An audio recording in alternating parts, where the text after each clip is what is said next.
tarde, professora Cristiane, tudo bem, pessoal? Como vocês estão? Bom, a pedido de alguns alunos, eu estou aqui para poder estar apresentando para vocês uma revisão dos tempos verbais. E como nós estamos vendo a gramática, apesar de alguns roteiros, né, foi até encaminhado alguns links, não fiz nenhum vídeo ainda gravado, e esses links são importantes para vocês acessarem, tá? Devido ao conhecimento, para aprofundar, não sei se estão fazendo, mas espero que todos estejam. Então, eu gostaria de estar reforçando com vocês para ter mais facilidade diante das nossas aulas, nossas práticas de atividades. Então, nós vamos ver o Simple Present Tense e depois eu vou falar um pouquinho sobre Present Progressive. Então, o Simple Present Tense, ele é um verbo utilizado para as ações do presente do nosso cotidiano. Seria o que o cotidiano? Da nossa rotina, em qualquer aspecto, seja profissional ou pessoal. Um exemplo, por exemplo, vocês estão estudando todos os dias, né? Acompanhando os roteiros de aulas, se organizando, planejando suas aulas. Então, é um exemplo de rotina que vocês estão fazendo, como nós, professores, elaborando aula, corrigindo. Enfim, são ações que estão acontecendo no exato momento. Já as suas características do Simple Present, elas são equivalentes aí ao presente do indicativo em português, que ele tem a mesma forma básica do infinitivo do verbo, sem a partícula to. Aí eu vou querer explicar para vocês uma dúvida aí que muitos alunos têm. O que quer dizer essa partícula to entre o verbo em inglês, né, juntamente com esse auxiliar? Esse to que acompanha o verbo em algumas orações ou até mesmo alguma regra que vocês veem e não acabam fazendo confusão, quer dizer que esse verbo está no infinitivo. O que é o verbo na forma infinitiva? É o verbo terminado em português, né, com ar, ir. É o verbo em ação, cantar, nadar, falar, sorrir. É o verbo quando ele está em ação, a gente fala a forma básica dele do infinitivo. Então, por isso que em inglês, a característica dele, sem a partícula to, ele não pode aparecer, porque já sabe que o verbo ele vai estar na forma infinitiva. Então, ele vai possuir também 3 formas básicas, que nós vamos ver cada uma delas: a afirmativa, a negativa e a interrogativa. Então, assim, além disso tudo, a gente sabe que, conforme eu falei anteriormente, aí, o verbo no Simple Present, ele tem ações do cotidiano, né? Ações habituais, repetidas no presente momento, faz parte também do verdades universais, fatos científicos ou da natureza.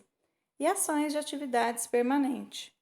Então, não é difícil a gente poder identificar esse tempo verbal. Já na forma afirmativa, a primeira forma que nós vamos ver, eu vou apresentar para vocês a estrutura dele. A estrutura dele ele é formada com o sujeito, mais o verbo no infinitivo sem o to, mais o complemento. Observam aí que nessa estrutura, nesse quadrinho azul, nós temos no meio o verbo, onde ele está indicando o infinitivo sem o to. Por quê? Porque eu não vou poder colocar o to na construção da oração. Conforme eu mencionei anteriormente, ele está aí só para indicar que o verbo está no infinitivo, mas na construção da oração não pode colocar.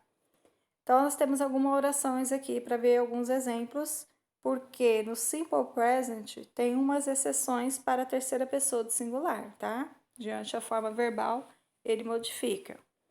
Exemplo, aqui na primeira oração, nós temos a primeira pessoa do singular, I live with my parents. Eu moro ou eu vivo com meus pais. Então, eu tenho aí o sujeito, eu tenho o verbo principal e tenho um complemento. Já na segunda oração, observando aí, eu tenho um outro sujeito. She loves soap opera. Ela adorava novela, ou ela amava novela. Observam aí que o love tem um S no final.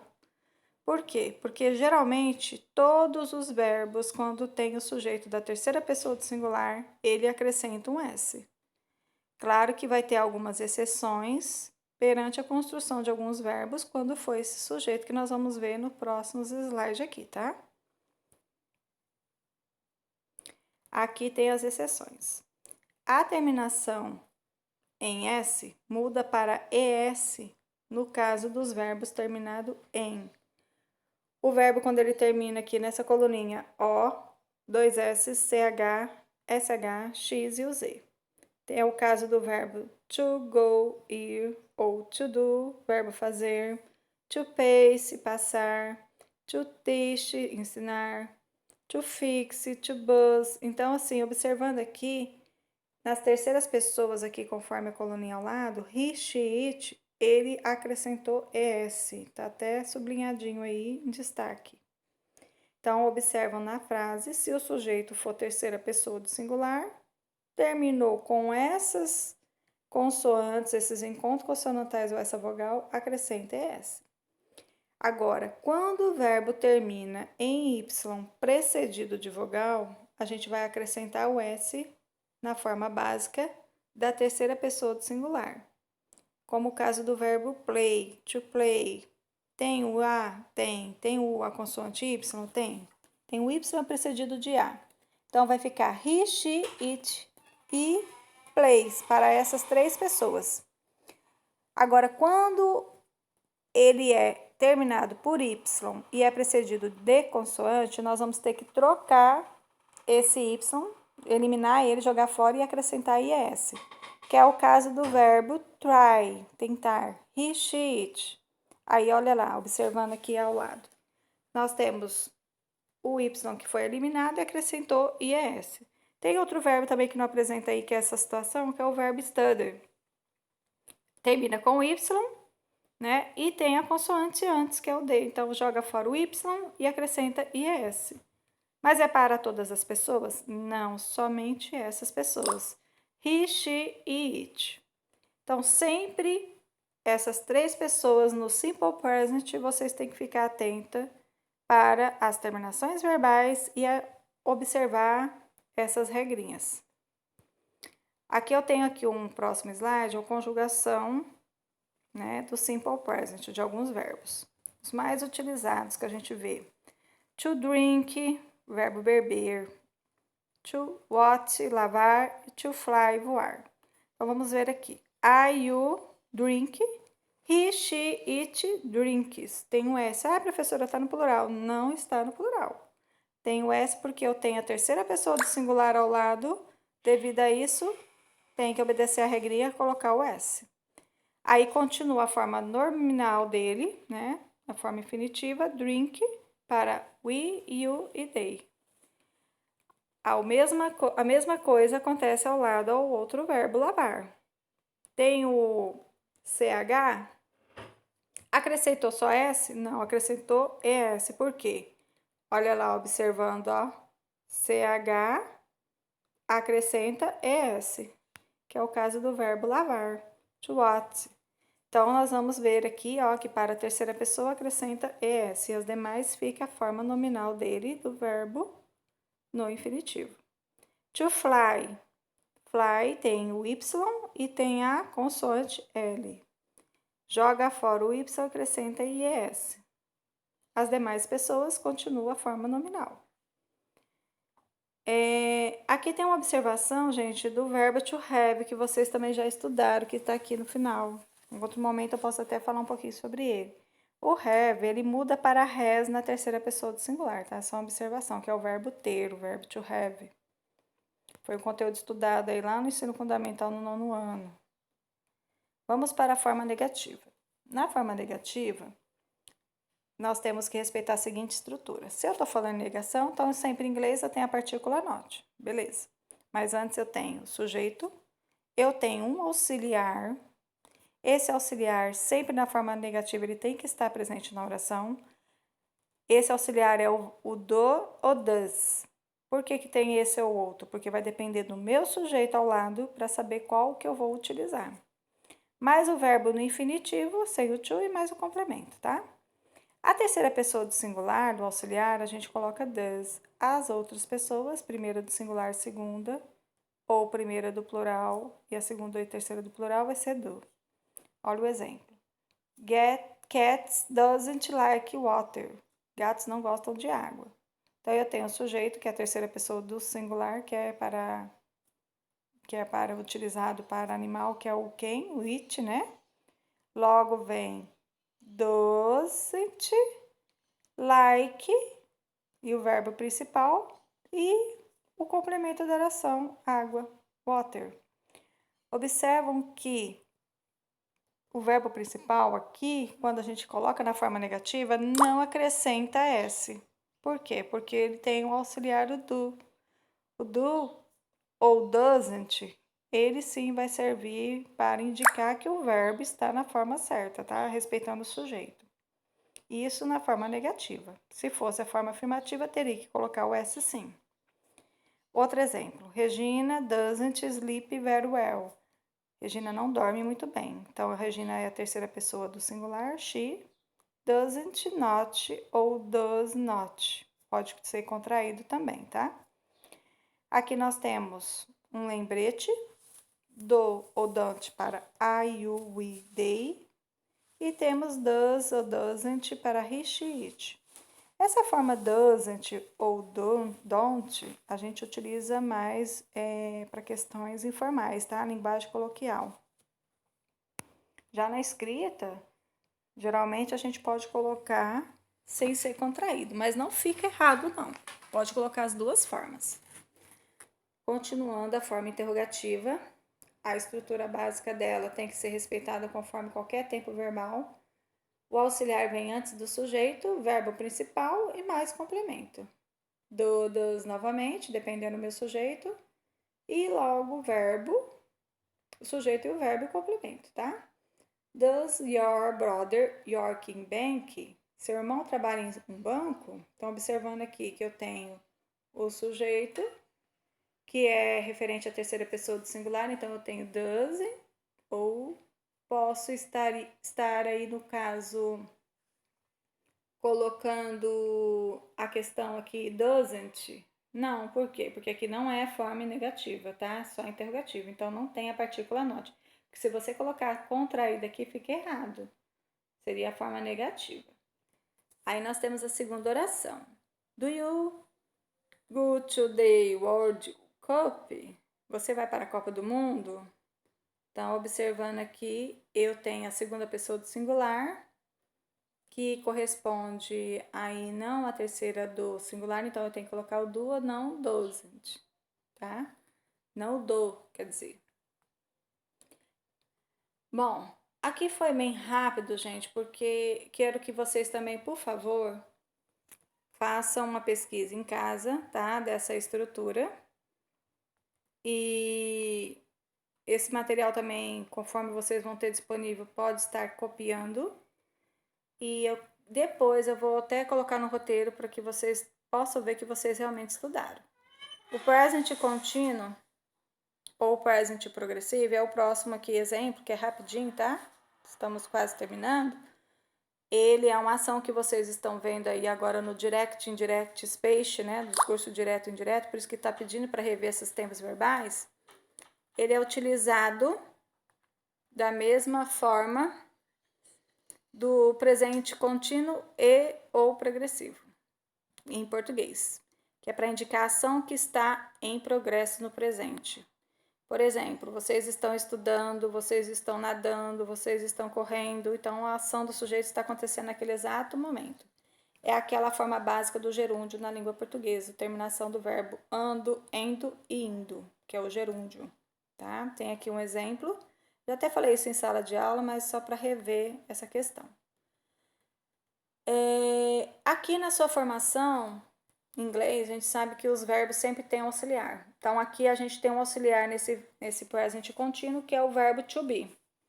And, is, are. Coloquei entre parênteses porque tem aluno no terceiro ano que chegou lá e não sabe nem o que é o verbo to be, né? Mas isso faz parte do progresso. Enfim, quem tem dúvida, pesquisa para não ter dúvida. E essas estruturas sempre pedem essas questões dos verbos. Então, não precisa ficar com vergonha de falar que não sabe o verbo to be, está no terceiro ano, tem que estudar. Ele vai funcionar aqui, o verbo to be, na oração, como verbo auxiliar e não como principal. E o verbo principal, ele vai estar acrescido com ing. Ou seja, nós temos aqui uma forma padrão, né? Sujeito mais verbo to be mais verbo com ing mais complemento. Um exemplo. I watching TV. Eu estou assistindo TV. Eu tenho o sujeito I, primeira pessoa do singular, verbo to be am, assistindo, ó, ing no verbo assistir, TV é o complemento da oração. Então a ação está acontecendo naquele exato momento. Para a forma negativa, eu simplesmente vou respeitar a mesma estrutura, só que eu tenho que colocar a partícula not entre o verbo auxiliar do verbo to be e o verbo principal mais acrescido ing. Não esqueça desse ing no verbo quando for forma progressiva, tá, pessoal? E mais complemento. Então, eu tenho um exemplo aqui da mesma oração anterior, que na forma interrogativa, eu tenho que, na forma negativa, eu tenho que colocar a partícula not, tá? Desculpa aí, gente, fiz a confusão aqui na cabeça. Então, a forma negativa tem que colocar o not. Eu vou colocar I am not watching TV. Eu não estou assistindo TV, então eu estou negando a ação daquele exato momento. Na forma interrogativa, o verbo auxiliar to be, ele vai aparecer no início da oração, que sempre na forma interrogativa, gente, seja um verbo auxiliar ou o verbo principal, ele vem antes do sujeito. Aí vem a questão do complemento da oração, né? E a sua estrutura do verbo principal ing. Um exemplo aqui. I watching TV, eu estou assistindo TV. Então, observa que eu tenho o verbo to be no início, eu tenho o pronome e eu tenho o verbo principal com ing, o complemento da oração, TV, e o ponto de interrogação. Não se esqueça desse ponto.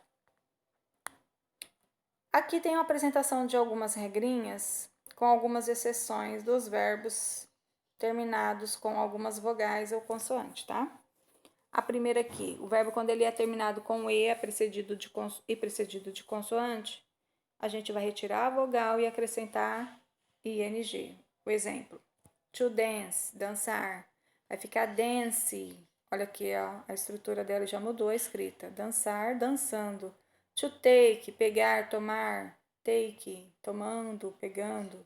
To make, fazer, fazendo. Ride, comer, terminou com o e, tem consoante antes, então vai tirar o e vai colocar ing. Outra regra, quando o verbo termina com o ie, troca-se essa terminação por y e acrescenta-se ing. Exemplo, verbo morrer, verbo de, vai jogar fora o e acrescentar y e ing. Lie, mentira, mesma situação. Tira o ie e coloca y e ing. Então, a gente tem que ter muito cuidado, observar esses verbos na escrita para ver essas exceções, tá? O último. Quando o verbo ele é monossílabo ou dissílabo. Ah, professora, já vem a senhora com língua portuguesa e inglês, gente. Inglês e português é linguagem. Ambos casam juntinhos, não tem como deixar de lado.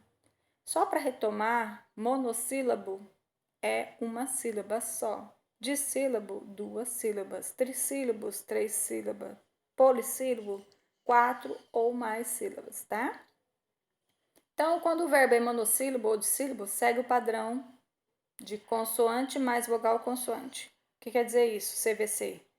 Consoante, vogal, consoante. É quando o verbo termina com consoante, tem a vogal e tem outra consoante, que é o caso de alguns desses aqui que estão citados.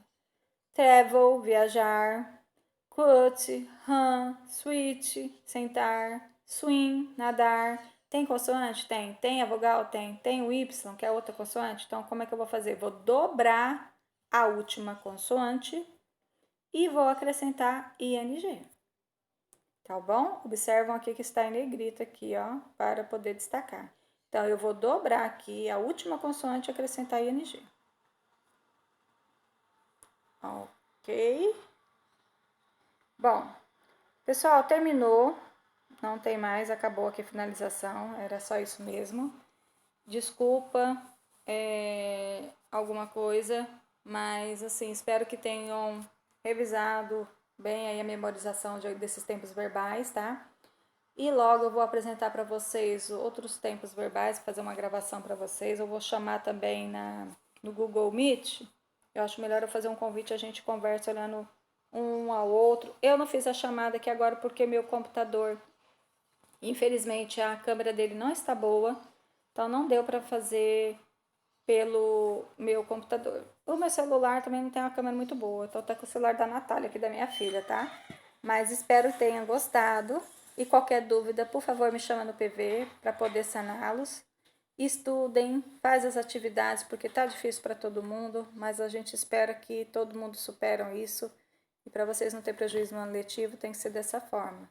Se cuidem, tá? Com essa pandemia, não fiquem socializando. Eu sei que é difícil, mas é para o bem de todos. Ficam com Deus, um abraço carinhoso da professora Cristiane. Beijo, saudades.